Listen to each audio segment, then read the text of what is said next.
Hello and welcome to Miss Naden's last minute revision video for the English Language GCSE Paper 2 for the AQA specification.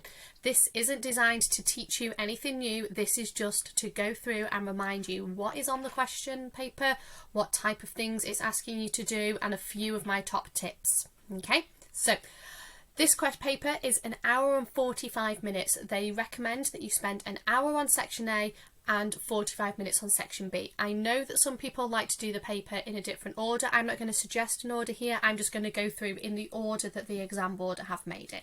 So question 1 is worth 4 marks and it's going to look similar to what is on the screen here. You're going to be asked to reread a little section. You're going to choose the statements which are true or false. Make sure you read that and pay close attention. And then you have to colour in these dots. Now this question paper isn't marked by an examiner. The paper is, just not this question. This question is scanned into a computer. So really just make sure that when you follow that instruction, which is to colour in this circle. Make sure you read the section carefully. What you'll generally find, what we found on kind of most of the other mocks, is that there are 3 that are quite obvious and then 1 that you need to kind of maybe reread and just check. So that's question 1. It's just worth 4 marks, designed to kind of get you started, read a little bit and just check that you've understood it. Question 2, things start to step up now. This is worth 8 marks and it's going to ask you to compare. So the example that I've kind of chosen is what do you understand about the differences between the 2 companions? We've had compare the surfboards, compare the boats, compare the elephants. So there's going to be something and it wants you to compare them. Now one thing to make sure is to make sure you're comparing similar things. So one companion is old, but one companion likes to eat chocolate. That's not a comparison. That's 2 statements put next to each other. Make sure you are saying things that are similar in terms of what we would call a like-for-like comparison. If you're saying one companion is old, then you want to have something related to age for the other companion. There's no need for this 8-mark question to identify any writer's methods. You just are focusing on showing your inference skills and your understanding of the text.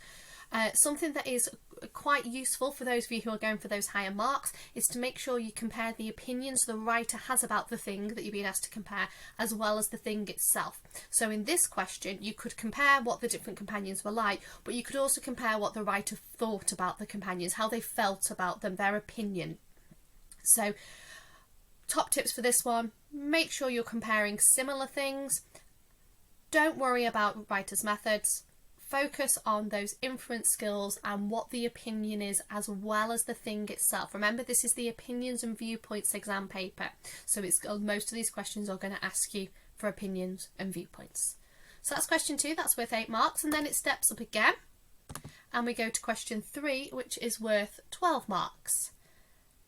Now question 3 is always going to ask you about the language. So they will direct you again to a specific section of a text. So this one, it was source A from lines 23 to 31. So a specific section. It's not always going to be source A, so make sure you do read that carefully. This is exactly the same as question 2 on paper 1, but it's worth 4 more marks. So whereas your language question there was 8, this is 12. So you need to write just a little bit more than whatever you've been used to writing for your paper 1. Some things to be really aware of. Don't just feature spot. Don't just go, the writer uses a metaphor and then give your quote. You've got to explain why that's there. So what was the writer aiming to achieve by using that metaphor, by that simile, by that long list of adjectives?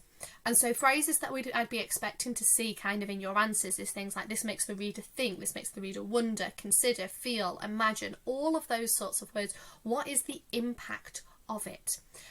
When you are using your quotes, and you have to use quotes in this question, they should be short and precise. Don't be copying out big long chunks. You're probably looking just 3 or 4 words and you're going to say something interesting about them rather than a big long sentence. So this question from this exam was describe how he feels. So you don't want to just fall into the trap of just talking about language in general. There will be a focus listed in the question. Make sure you pay attention to that. And like I say, it's worth 12 marks, so it needs to be slightly longer than the question that you've just done, which was worth 8. Question 4 is worth 16 marks. And I think the easiest way to kind of think about this question is that it's question 2 and question 3 smashed together.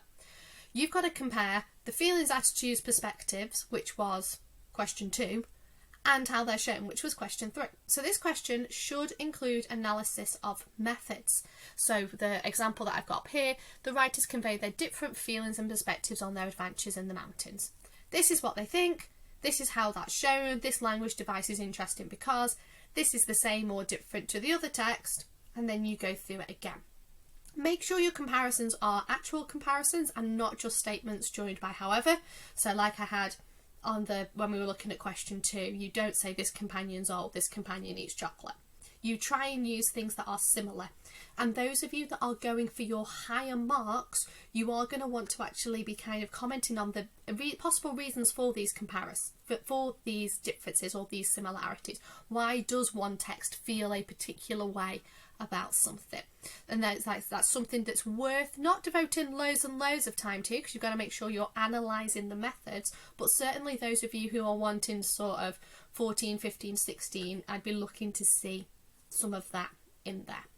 And that's section A. So the exam board suggests that you spend an hour on that, and their marks go 4, 8, 12, 16, so it should just get a little bit longer for every question. And then we go on to section B, question 5. Now this is my favourite one, and it's the creative writing. And for 2022, we know that this is going to be an article. We don't know the topic, but we know it's going to be an article. And you get 24 marks for content and organisation and 16 marks for technical accuracy. So these are the first things that you need to think of when you get that statement. So the statement that I've got here, just to show you what it would look like, is people have become obsessed with travelling even further and faster. However, travel is expensive, dangerous, damaging and a foolish waste of time. You need to decide what is your viewpoint and who are you writing as. Now you might want to write as 16-year-old students sitting their GCSEs and how concerned you are about it. Or it might be that that's not an appropriate character. This is the opinions and viewpoints paper, so you can adopt a different viewpoint. I quite like writing as if I'm a kind of an angry old man who owned his business, who kind of built it up from nothing, because I quite like adopting that persona and having a little bit of fun with it. It's still creative writing, it's just a different type of creative writing to what you've done on paper 1.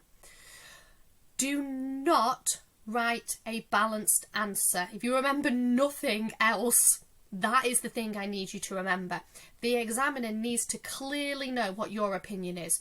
Do not say, you might agree with this, or you might not agree with this, and here's loads of reasons.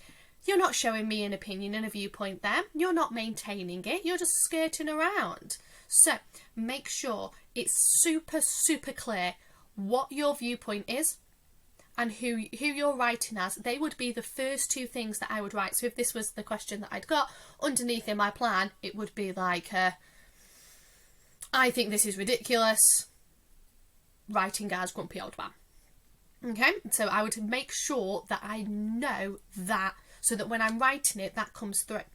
And then when I'm using my methods, I'm thinking, well, why am I using this? What am I trying to achieve here? What's this rhetorical question doing? Well, hopefully that one was designed to make you think, and you kind of had a go at doing that. In that, when you're not just throwing devices in for the sake of them, you're doing them for a deliberate purpose, because that is how you get your higher marks. You get marks for how it's structured. So articles must have a headline. A byline or a subheading might be appropriate as well. That will depend on kind of how you feel your writing style. So you might want to put something in there. The Guardian asked world-renowned psychologist Taylor Swift for her opinion on the recent climate change crisis. And so you're kind of establishing who you are in there. That might not be appropriate for what you're writing. That's a call you have to make. But the headline has to exist. Ideally, it would be nice to have a method in there, but it is better to have one that just exists rather than stressing about trying to come up with something fancy.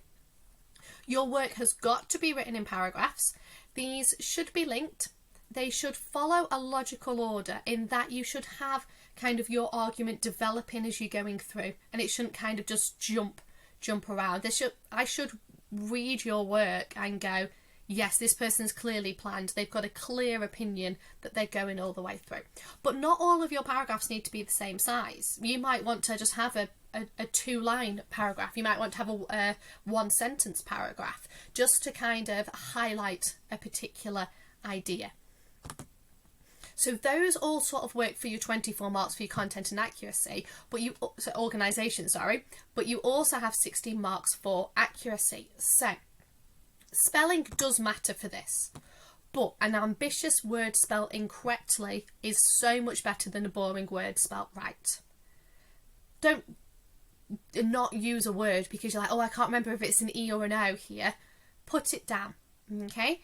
But try your best with your spelling, because it does matter for this question. There is something in the mark scheme about making sure that the vast majority of the words are spelt correctly, and then it's for the lower marks it's the basic words spelt correctly, and then for the higher marks it's the sophisticated and ambitious words spelt correctly. Make sure as well you're ambitious with your punctuation, dashes, colons, brackets, semicolons, those types of things. Show off that style of writing. But don't forget the basics: capital letters, commas, apostrophes, things like that have got to be being used accurately to be getting you those higher marks. So it's really, really important that you leave time to proofread this. And so then you can go through and you can just make sure that all of your punctuation is being used correctly. Now, in order to get the higher marks for this, you can't get away with just capital letters, commas and apostrophes used correctly. You have got to show a range to get those higher marks. So it's really important, if you don't know how to use any of those, if you're thinking, I have never heard of brackets, that you spend a little bit of time after you've watched this video researching what they are and knowing that you're confident going into your exam and using them. And then this is kind of the final things about question 5. Make every sentence count. You should be relatively slow writing this. It's not like you pick up your pen and you go and just scribble everything down. 3 sides of brilliance is much, much better than 6 pages of meh. Yeah, you are making everything crafted, making it interesting. And I thought, bring the drama, okay? Make your similes and metaphors and your comparisons really over the top. Use this hyperbolic tone.